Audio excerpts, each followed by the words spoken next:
faces, friends, and families I work with. So thank you guys for giving us this beautiful Saturday to be with us. Like Evan said, Wells and I have 4 kids, and I thought I'd start off with a funny story of not our first, but one of our biggest probably parenting fails was our 4th son, John, started out as Joseph. When John was born, my father just passed away. His name was Joseph. And we thought we would name Joseph after my father, and then after my wife's maiden name, which was Gibbons. And so John was born, Joseph Gibbons Housson. About 18 months, his older sister Annie started calling him John. And Wells and I looked at each other and said, he's way more of a John than he is a Joseph. So we ended up going to an attorney who helped us change John's name to John. Now we have a John. So parenting is fraught with mistakes. We don't make them. Even before, even before we thought we would. And so what I thought I would do today is talk about proactive parenting. I grew up in Housson, Texas, a really small town in West Texas between here and Abilene. And some of the things I heard as a child were some of the things that you all would hear, which are, do as I say, not as I am. Right? I don't care how you feel, you just better act right. So all of these things were said to all of us, and that's very much the emphasis of how we want to parent today. When I work with families, and what I try to do with my children is think about what's the fuel that's fueling the behavior. I think a lot of us really tend to find ourselves looking at what is the behavior that we're trying to mitigate or change. So how I want to approach my portion of the talk is think about a fictional yet very much real example of a child. We're going to call the child Mary Jo. If you have a Mary, great. If you have a Joe, great. And we'll talk about my children, your children, as we go through this model of a child. So Mary Jo was born high-spirited, really happy when she was happy, really mad when she was mad, hard to regulate her emotions, very intense. Got older, 4 or 5, pretty good with balls, talented athlete. Age 6, started playing soccer. Great, scored goals. When she wasn't scoring goals, she was on the sideline in her parents' lap crying, I want to quit soccer. Okay, so you're seeing Mary Jo's personality emerge as a really intense child. So Mary Jo gets to be 10, 11. She still plays soccer, hurts her knee. Parent comes home. Mary Jo, how was your day? Right? Get the grunt, get the eye roll. Parent's typical reaction would be what in that situation? Don't be rude to me. Okay? So when you look at what's going on with Mary Jo's behavior, there's feelings fueling behavior. In her mind, she's feeling what? Frustrated. Okay. So what we're going to do, and what I want to really pair you to, and I know it's Saturday, we're going to talk about neuroscience, but I'm going to make it really fun. And we're going to do well with it. So Mary Jo now is, let's make her 13. Early you had a hard question. I'll kind of throw my number out on when you give cell phones. Typically it's 7th to 9th grade is the range. I think a lot of that depends on the maturity of your child, how they handle responsibility before that. So if you have a student who has shown that they can be trustworthy and honest and take care of their chores and do the things they teach you to do, not too sneaky, not too subversive in some of their activities, I think you're going to be on the early end of 7th grade.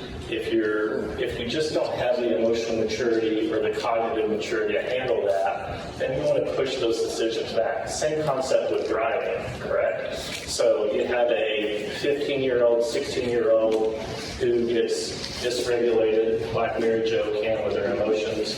You want to probably over-prepare for that driving before you put the child in the car. So let's continue on. Mary Jo, now is 13, 14, has a phone, gets angry at a friend, sends an angry text. that friend mom calls you and says, we need to talk about what Mary Jo put online, okay? My parents, most of your parents probably would have been very angry, yelled, screamed, wrong reaction, because when Mary Jo screamed at or yelled at, she goes into fight or flight, okay? So what we're going to do is talk about the brain, what's going on in the brain, tie it back to what Early said about why sleep and exercise are so important, and understand that. Okay, so here we go. So like I said, my goal is to understand the neuroscience behind our children's behavior, so that's our little brain lesson. We're going to talk about some techniques to get you out of the heat of the moment, and then I'll give you some strategies, and then we'll wrap up with some of my favorite sayings, some of the things I like to say to parents. All right, anytime, so we've got Mary Jo now, let's look at how do we understand her behavior, okay? So each of you, as I'm talking, think about your child, and first think about who you are and where'd you come from, all right? In Eastland, people would say, oh, he's redheaded, right? Well, that meant he's got a fiery temper. Who's the family history? How do people in the family display emotions? How intense are they? We have in our family a great-grandmother who was a judge, and she was a very fiery, strong person. And some of our kids got that gene. Family history of mood or anxiety disorders, right? If you know you have a family history of deficits in serotonin and norepinephrine, then everything Early said is even more important than what he said.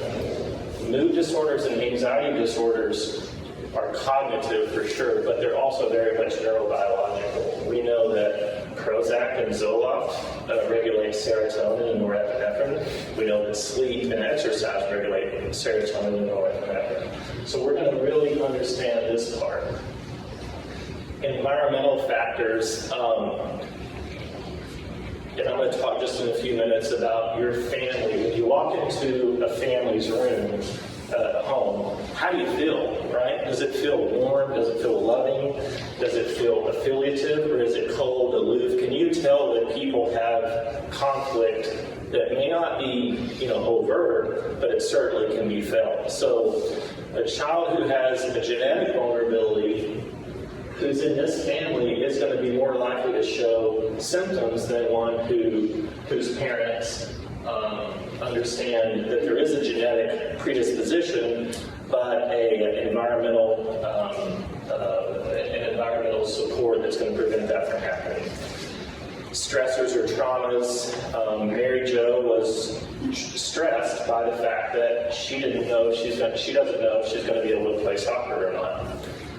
Sleep, exercise, physical, good nutrition, just as Early said.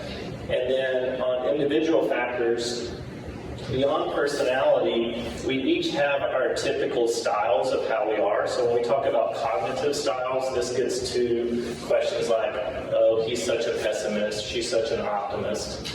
And the thing about cognitive styles is these are strategies, these are skills that can be taught. You can't change your genetics, but you certainly can be taught how you approach a situation. And that's the essence of cognitive behavior therapy.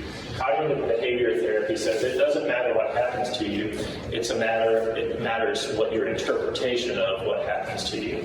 So a internal sense of optimism and hope is very protective against mental health issues. Okay, let's see here, guys.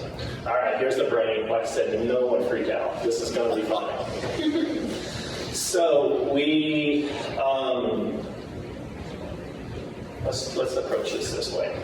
We are all breathing right now because we have a lizard brain. Right down at the base of our brain is our respiratory system, right?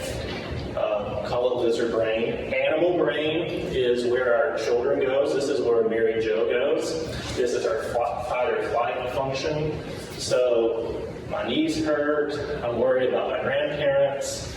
This is where you see the fight or flight response. So we're going to talk about the limbic system, and most specifically in the limbic system is the amygdala. So think of the amygdala as the heater of the brain. This is why we call these kids fiery kids, or these kids angry kids. I love, some of my favorite patients are the ones who have fire in them. I've gotten old enough that I see what they do as they get older. And when they have parents who understand their neuroscience, they do great things. They stay up late at night. They work hard. They put the effort in to become successful.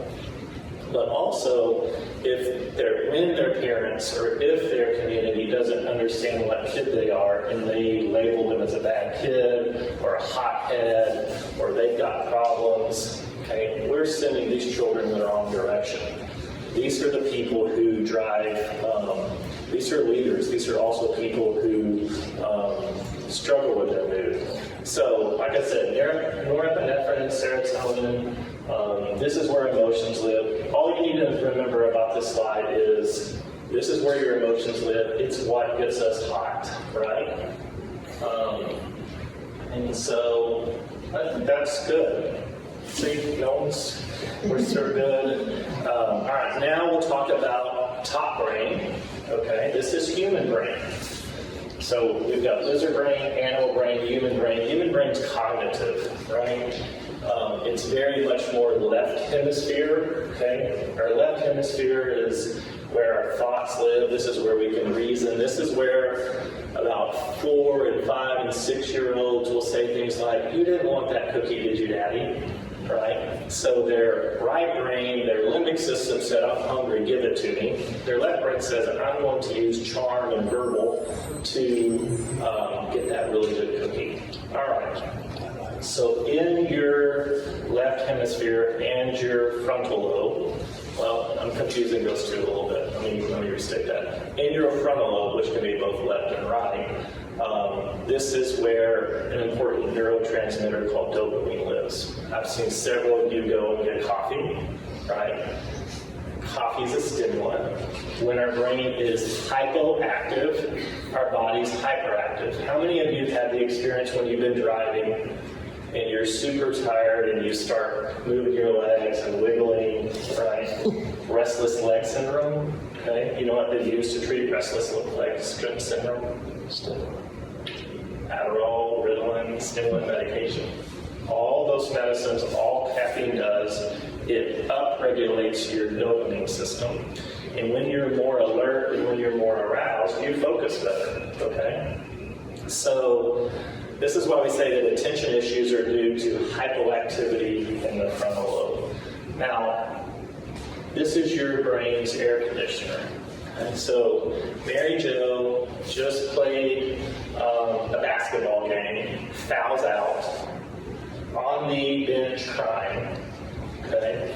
And her coach can say to her, "Don't cry," which was what was said when we were kids, right? Or her coach can say, "Hey, Mary Jo, once you go to the water fountain, get a drink, take a few breaths, right? You did great. It's a tough team. No, we're not going to win it, but we're getting better each game." Okay? Mary Jo was very much in her limbic system when she was crying, and her coach or parent knew to get her out of her limbic system into her frontal lobe. Okay? So this is a lot of the way that I conceptualize kids, and sometimes it helps me as I try to imagine what's really going on in their brain and what's really going on in their brain at this level of neuroscience. Okay. So, in terms of parenting, I want you to ask yourself, are you a thermometer parent or a thermostat parent, right? So thermometer parent, obviously, is you're going to go up and down with your child's limbic system. Thermostat, you're going to set a control there. I'm comfortable at 68, right? And so one of the strategies I want you to leave here today with is, where do you set for your child? And then we're going to talk about for each of us, right? Because we're going to talk about the concept of co-regulation. Co-regulation really comes from psychologists who study attachment in babies, right? And it's really, really super cool research where they can do physiological measures of babies And they can see that as the mother or the father's heart rate calms down, the baby's heart rate calms down. The same thing's going on in your 12 or 13 or 14 or 15-year-old, right? And it's these physiological measures of sweating, intensity of voice, eyes that almost roll out of their mind, head, that are really good markers of how regulated a child is. So, like I said, frontal lobe this is what's going to help your child and you all to develop your brain's thermostat. Okay. As Early said very well, sleep and exercise. This is just a study that shows you that was done with 20 college students. After a 20-minute break, you can see how much more activated the mind is. So the purple is more of a resting state. So beyond, beyond the activation that occurs, we see lower obesity rates, less anxiety, less stress.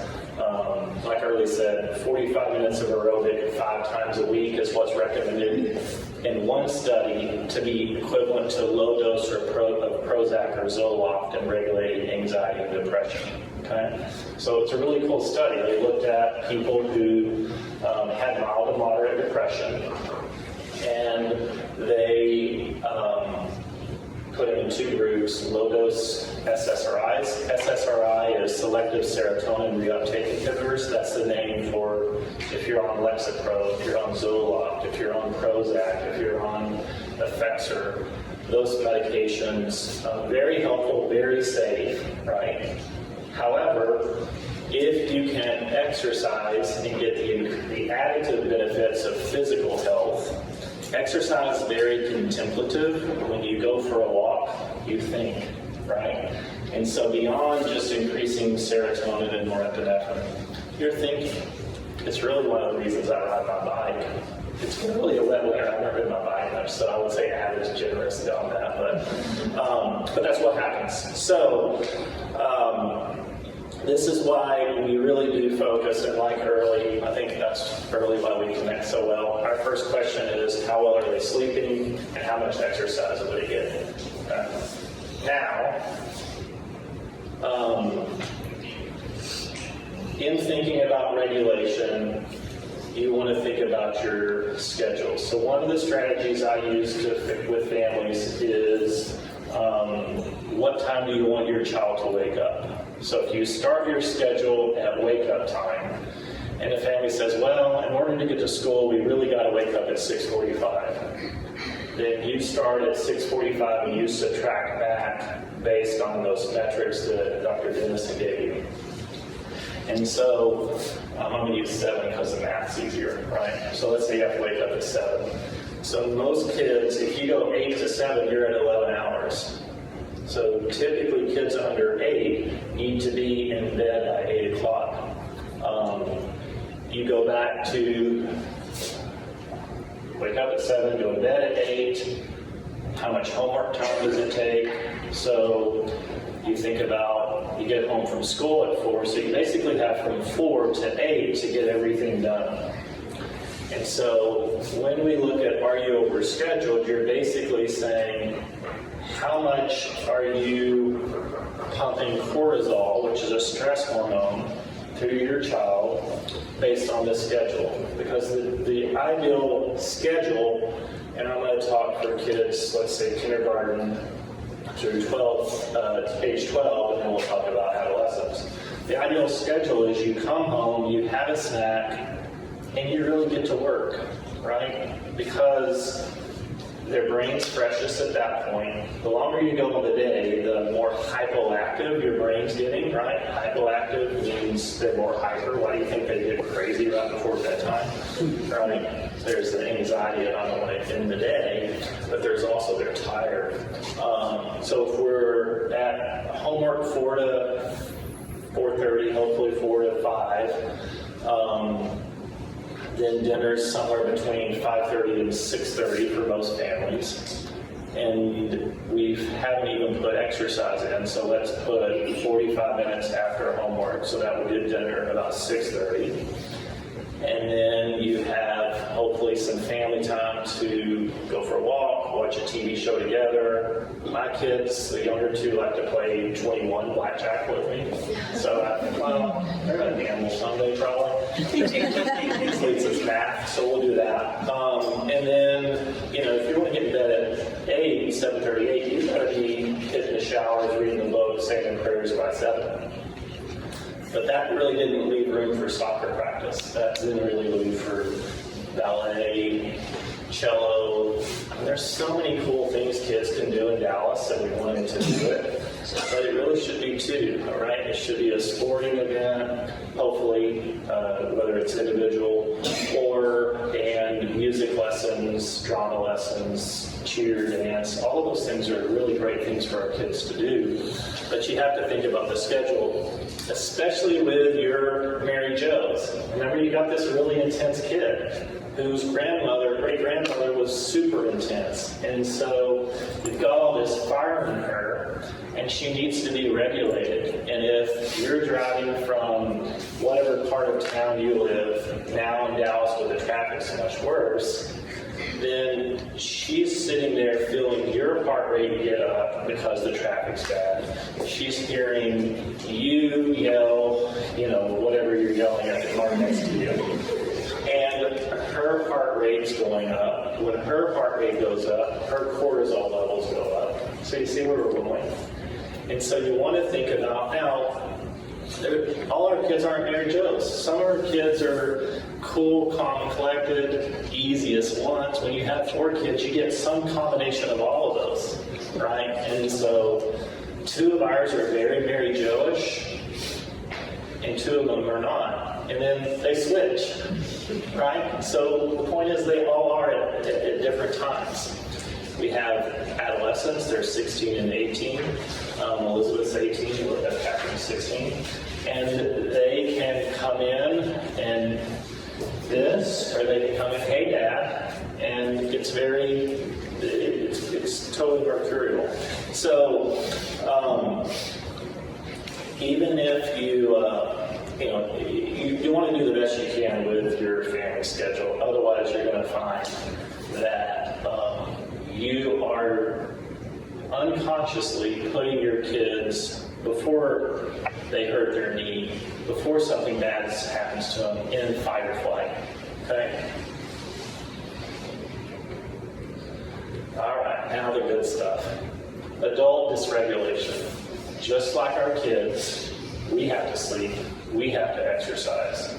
I just met with a family this week where they have he's 4, and he wakes up at 4 o'clock every morning. And so they said, we have to trade off. I'm on A days, he's on B days. And they both said, we're totally yelling at our kids more, we're more stressed, I'm falling asleep at work, right? And so we talked about, how to regulate the child's sleep to get the parents re-regulated. Just like you need to think about your child's thermostat, each of you individually, and then in your relationships, in your marriages, have to think about what's the thermostat of the relationship, what's my own thermostat. And I'm going to talk just in a few minutes about a book that I think each of you should read. I really think it's helpful in terms of increasing our self-awareness at a feeling level. As you become more self-aware, then it's much easier to regulate those emotions that cause you to roll your eyes, yell, make threats, not follow through on that threats. The biggest problem with the cell phone contract that Dr. Dennison talked about is as soon as you invoke it and you take the phone, you got a fight or flight response, right? And if you get a fight or flight response from a 15-year-old who just lost his phone, and he's yelling and he's wanting to break it, it's really easy not to follow that contract, but it's horribly wrong not to follow that contract because he's just the police officer who you yelled at, and the police officer didn't give you the ticket. Yes, right? So you have to follow through. The follow through is the critical part. Okay.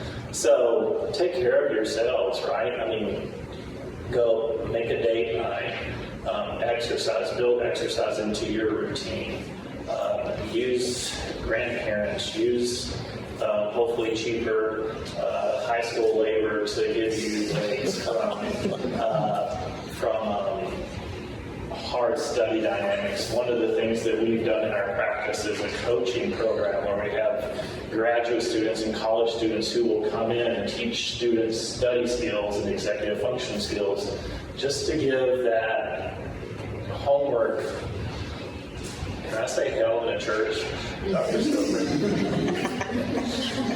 That really difficult time during the day where it's very stressful. Let's just take some stress out of it, okay? All right. To that end, my dissertation that I did was we revised a couple and family evaluation scale. The scale now is called the Lewis scales, and Dr. Gossett and Dr. Davis were here a couple of weeks ago, and they talked about the Lewis scales, and some of the scales that I think really are relevant to what we're talking about is this concept of what's the mood and tone of your family, right? It's that feeling I referenced earlier. How do you feel when you walk into someone's home? Does it feel warm? Is everyone smiling? Are people affiliative? How was your day? Are people stressed and tight and upbeat? In normal families, you're gonna have days where it's stressed and tight and upbeat. And downbeat, right? But you don't want that to be the essence. You want that to be the exception, right? You want the rule of your family that people do show positive regard. So the research I did, there was videotapes of couples and families that were collected in the 70s at Timberlawn Hospital. Because the Timberlawn Hospital was kind of the mecca for mental health in the 60s and 70s, and they were doing research on family functioning. And the videotape quality was horrible, but you could learn a lot just about family interaction styles. We were trained to look at body language, right? We were trained to look at cold, critical, distancing, disapproving type nonverbals and verbals versus positive touches, thumbs up, you're doing great, way to go, buddy. The things that make all of our limbic systems feel like it just got kissed, right? So in your families, hug each other, right? Say you love each other. Be positive with each other. When you're angry, name it to tame it, right? So if someone just broke your new whatever you got, I'm really upset and disappointed that was broken. Okay? I still love you. You just gotta slow down. Okay? So these are the type of things that in our family regulates our brain. And that's what's really cool about the mind, right? We understand the brain, and we're getting better at understanding the mind. Okay, the book I referenced is written by a guy named Mark Brackett. He is a Yale psychologist. And it's really, this is actually a social-emotional curriculum like Kimochi's. Dr. Dennison referenced Kimochi's, which we put in place at St. Michael's, and I'll talk just a little bit about that for a second. Kimochi's, we've used it with the teachers to address to provide a social-emotional learning environment. A lot of the schools in Dallas are in social-emotional curriculums. SEL, social-emotional learning, is the new area where a lot of schools are saying, we know we have good writing curriculums, we have good math curriculums, we have good reading curriculums, but the research that we are hearing come out is on how important grit, persistence, soft skills, social relatedness. So at St. Michael's we brought this in, and one of the things that was very apparent to us on the board and to the administration is the number of 4 and 5-year-old preschool boys, particularly, had gone down significantly in terms of who were being referred for ADHD evaluations, right? So, not that there was a lot, but we found that teachers were better at helping kids identify their emotions. And so, Kimochi's is really geared toward a younger population. Ruler is Dr. Brackett and his colleagues' approach. And it's really nice, right?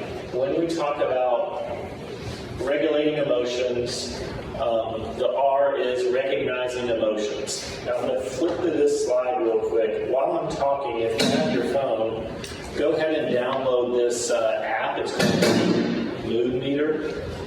Okay? What I like about this app is they divide in these quadrants. Emotion is either high intensity emotion or low intensity emotion, right? And you've got high intensity positive, high intensity negative, low intensity positive, low intensity negative, okay? So, this is also a really disguised way for me of figuring out where I am time-wise. I can look at my phone. Okay, so let's look at this. So if I click on the app, and I click over here,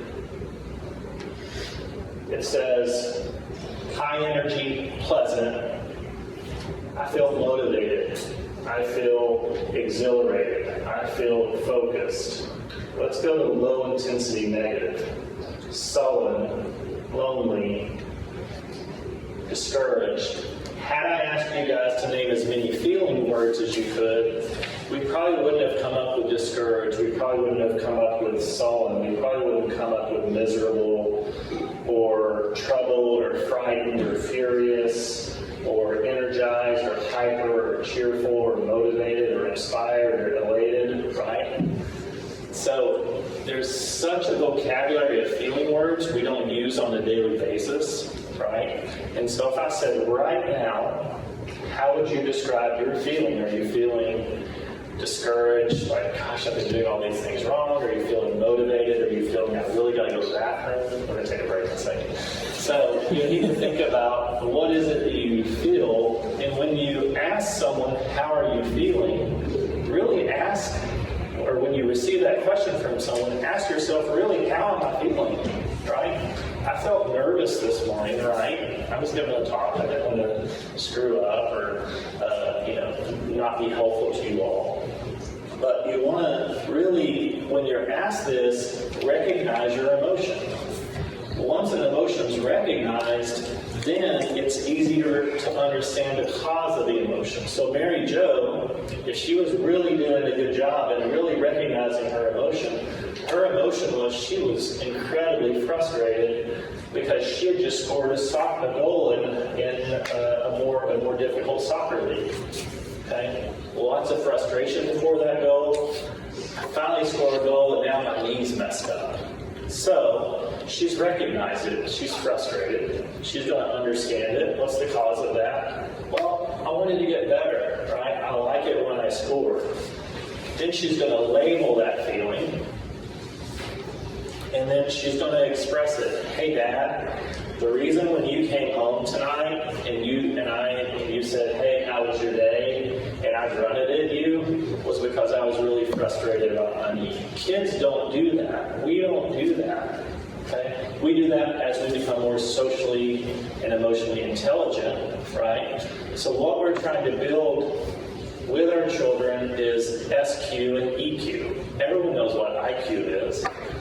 But social intelligence, social skills can be taught. We teach social skills all the time. Emotional skills can be taught. But in order to teach them, we have to be aware of our emotions. Okay? And then lastly, after emotions are expressed, they're regulated. How do you regulate emotion? Let's go for a walk. Right? Let me say a prayer. Right? Can I just talk to you about this thing that's really bothering me about you? So these are the type of things that we want to find ourselves saying to each other. Okay? So I really like this book. I really have a hard time finding time to read, but when I drive out of town, I listen to the book, and it's really a well-done book, so I would recommend it. The other book, and I think it's in, or the other couple books, just while we're on books, I think it's in your packet. I really like the work of Dan Siegel. He's known for what's called the whole brain child. His more recent book that I think is a must, especially if you have young kids, is called No Drama Discipline. It's a really good book that talks about how to parent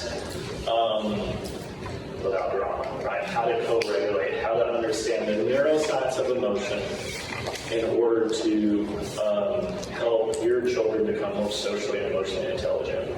And then another one, if you're really wanting to read a lot, is John Gottman wrote a really nice thin book called Raising an Emotionally Intelligent Child. It's really well done also.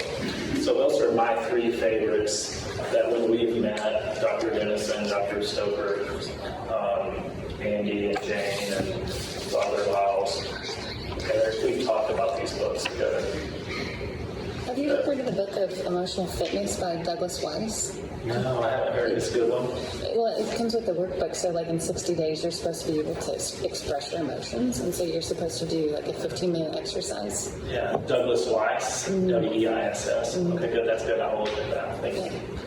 Did you find it helpful?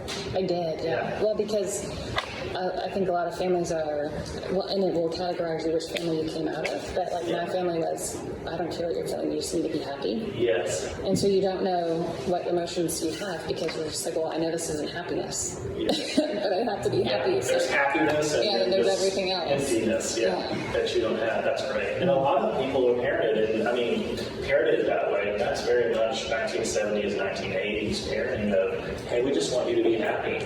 And sometimes being happy means we're just give you things to be happy. A lot of times it's just there's a lot of denial of emotion. Right. You should just feel happy. We've got a nice this and we've got a nice that. Why aren't you happy? Right. Well, I've got this genetic strand that puts me at risk for this. Or, so there's reasons that we're unhappy that are not just because of our environment. Okay. So again, I said this earlier, just think about where's the fire coming from. And the metaphor is feelings are the fuel that ignite our behavior. Huh?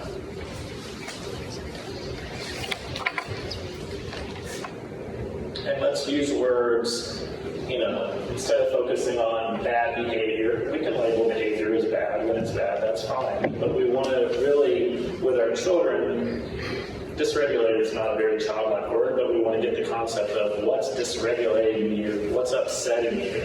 You don't usually act this way unless something's bothering you. Let's sit down and talk about what it is. I don't want to talk about it. That's fine. Can I go watch TV? No. We need to talk through it. Let's do this and then we can. Or let's go for a walk. We don't have to talk. 9 times out of 10, if you get a child walking, throwing a ball with you in a room with the lights off after you've bathed them and said their prayers and you're not looking at them, they'll start talking. Okay? The key touch points for doing that is in the car when they're in the back seat, especially little boys.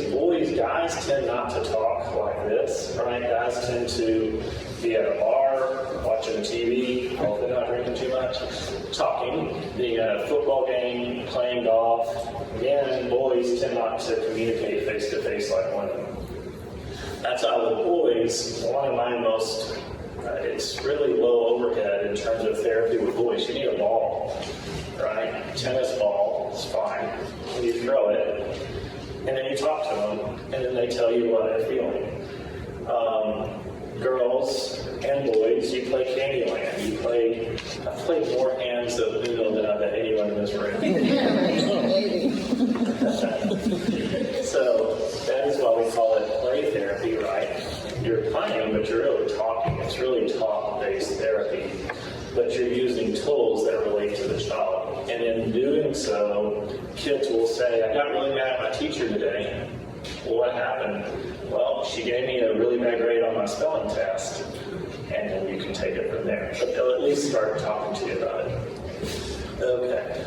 So just in terms of some strategies on behavior, typically you have 4 main strategies on behavior, right? You can ignore it, you can distract it, you can use positive reinforcement, or you can punish it, right? And for me, punishment almost sets off a negative emotion just the word, right? Consequences a little bit more easier, a little easier on the ears. Most behaviors, especially with younger kids, you can just ignore. Your best strategy with 3 to 5-year-olds is, distract them. They're very squirrelish in their attention, right? Hey, let's look at this. Positive reinforcement. Kids need consequences, right? Consequences do not need to be severe. They need to be certain, right? It's the predictability of the consequences. It's the predictability that when the cell phone's contract's broken, that the cell phone goes away. It does not need to go away for a week or 2 weeks or 4 weeks. It can go away for a night or 2 nights, and that is a predictable consequence that they know, yeah, I screwed up. Contract said mom and dad can take it away as long as they want to. Mom and dad said, hey, just do better with it. We'll take it away for a night. We believe in you. We have faith, inherent faith in your ability to make the decisions as you get older. Same for cars when they're 16. Same for anything that is their currency, right? The most important part is that you're regulated when you give a consequence. Okay? I'm so mad at you right now. I'm not going to give you a consequence because I know you'll still go to the birthday party. That's why I'm not going to give you the consequence of no birthday party. But you're going to get a consequence. So let me calm down, and then we'll figure out what your consequence is. But I'm not happy with your behavior right now. Okay? That's much more effective than yelling and raising your voice and doing these type of things that you only feel guilty about later. And what do we do when we feel guilty? Well, we overcorrect a lot of the time. So you don't want to overcorrect and say, yeah, let's go to the birthday party. You are just conditioning your child like they've conditioned you in Las Vegas to keep pulling the lever, right? That's called an intermittent reinforcement schedule, right? A fixed reinforcement schedule is where you keep putting money in and you never get reinforcement. What happens? Behavior goes down. When you put money in every time, no reinforcement.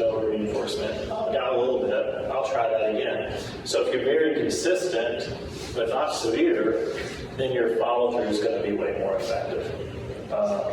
So short, certain, predictable.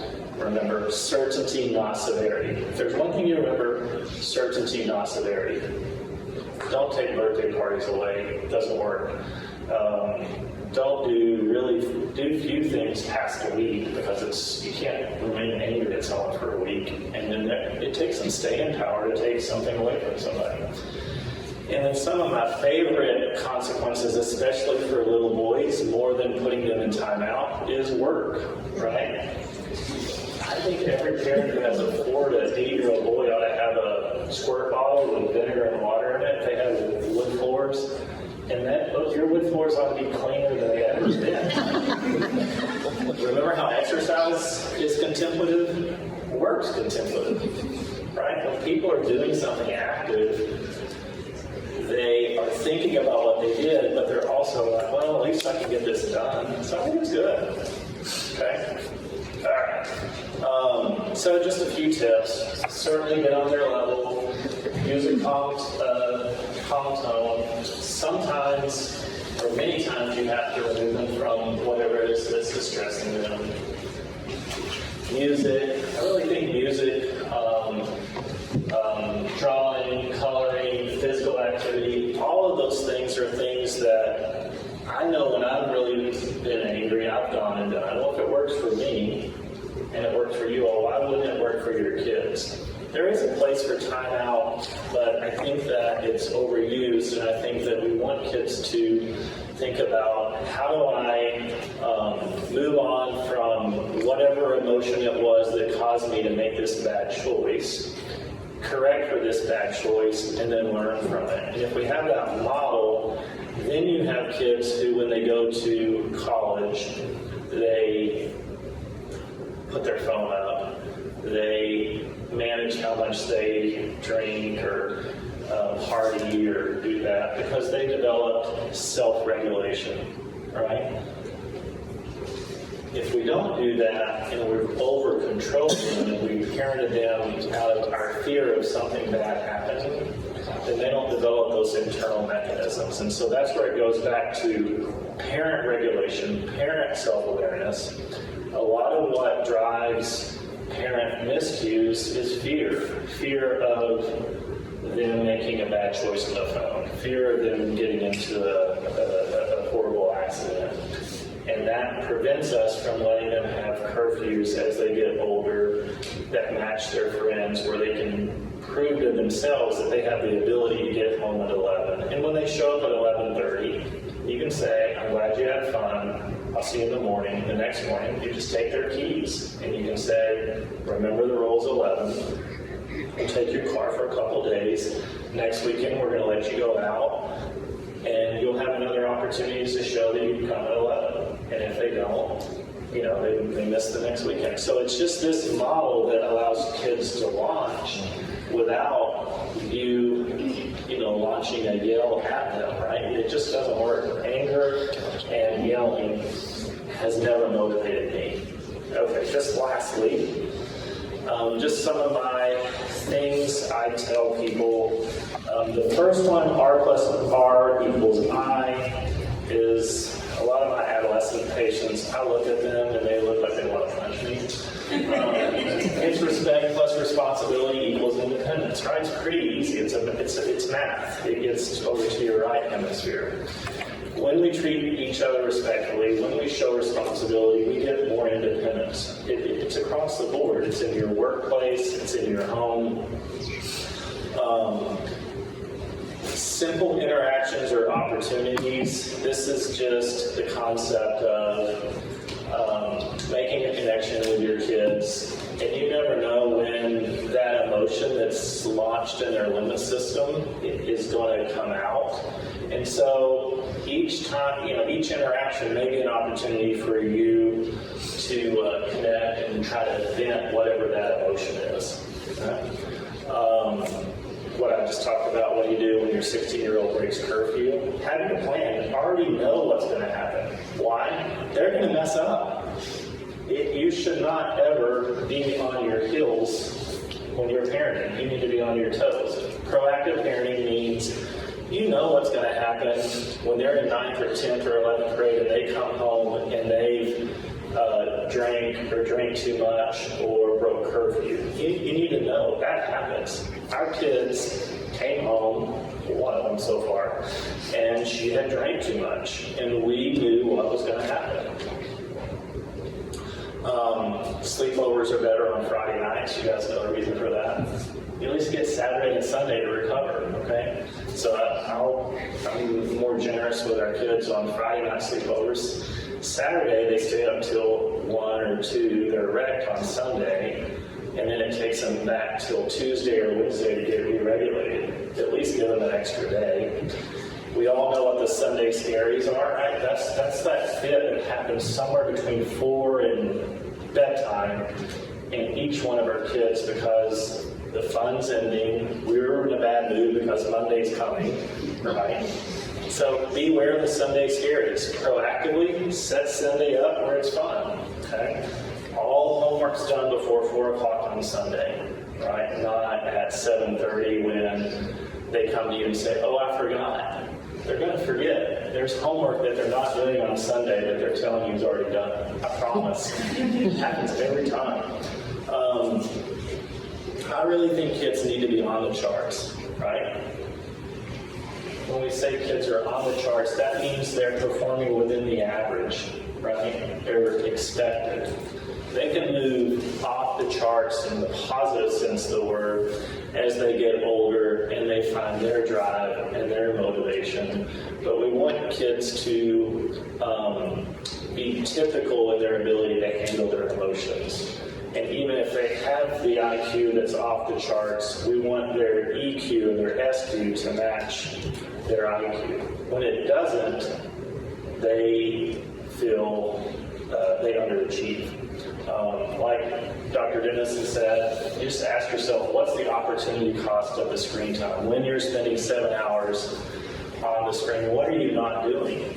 Are you not exercising? Are you not playing music? Are you not doing this or that? And then, obviously, what are you doing when your kid's on their screen? Okay? I know when my kids are on their screen and I'm doing this.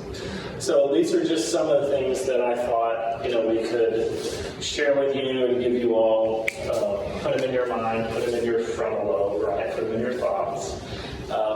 I think that it'll be a real opportunity after lunch. If you guys want, there's some note cards on your table.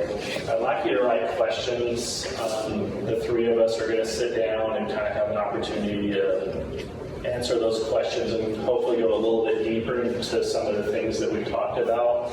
But I really feel like proactive parenting, proactive social emotional programs we're putting in our schools really can do what we aim to do as the three of us come together. I've known early, probably professionally, a very long time. Personally, 2 years after he called and asked me for this referral. Andy, within the last year. Eric, I've known a long time, but personally, as we come together, Jane, I've known a long time. Evan, I've known a long time. We're really wanting, as a group, to figure out how we can mobilize you all, our schools, to be proactive with mental health, because we do have a real big problem. And at the point that you're having to hospitalize somebody, it's not too late at all, because we have good science and good medicine to treat mental health. But man, if we help parents understand how kids' brains work and how we work, it's such a great opportunity. It makes all of us feel better. And then we're very much better off as a family, as a community, as a society, and then we treat each other the way that we're supposed to.